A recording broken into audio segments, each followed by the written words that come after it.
So to provide a little setup for this event that we're going to show is there is a pirate, and he's going ahead and send out his first mates to try and capture some of the neighboring villages. This is part of a dynamic event change so that, first of all, the pirates will invade. If the players fail to defend the village, the pirates then go ahead and start setting fire to the village. I think from the smoke, we can pretty much tell that they did not succeed in defending the village, and so we are in the next stage of the event. The event actually has fire all over the village. So we have some friends helping us out, because this is very powerful. This event is pretty high level. One of the things that we'll have Sarah show you is if we can find a water bucket. Water buckets are what we call environmental weapons. They allow you to interact with the environment and perform things that you couldn't do otherwise. In this case, part of the dynamic event, part of the victory conditions for the dynamic event are to put out some of the fires. So we were literally going around trying to put fires out inside the village. Okay.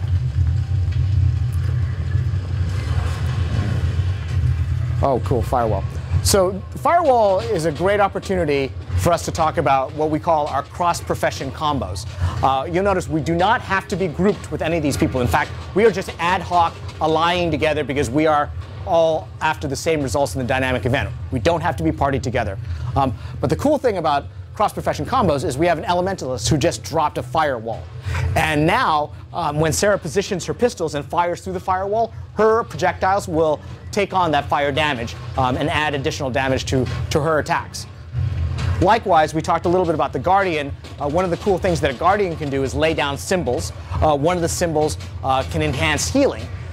The interesting thing that happens there is that if a thief were to go ahead and fire her pistols through that symbol, her bullets would carry that healing buff with them, so that any players who are near the mob when they get hit by the bullets get a healing buff.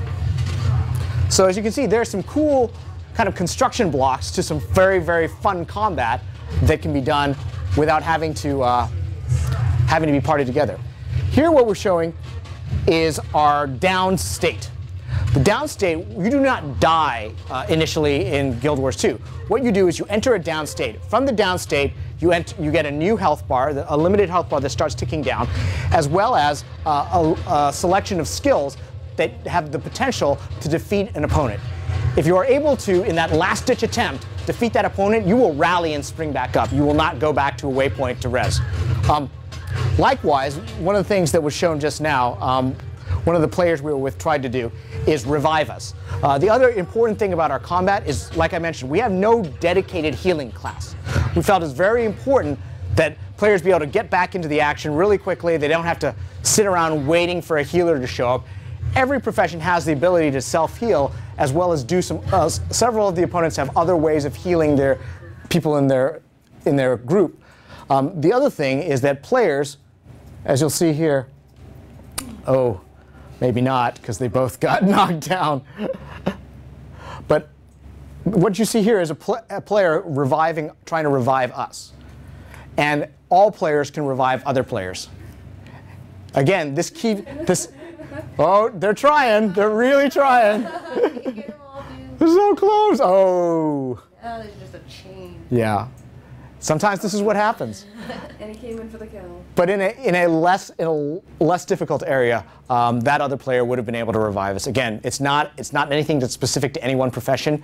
It keeps the combat flow going. You're not going to hit as many of these dead stops where we're like, oh, total wipe. You know, do we go back or not? No, you stay in the action. Okay. Let's see. One thing about dynamic events that we didn't touch upon yet is obviously, why would you participate in dynamic events? Other than they're cool and they just invite you in. Dynamic events, by participating in dynamic events, you do not get specific loot drops, because then that would probably incline players to try to get a certain event and say, I want this specific drop. Instead, by participating in dynamic events, you accrue an in-game currency called karma. You acquire enough karma, you can turn those in for some very valuable rewards in the game from vendors.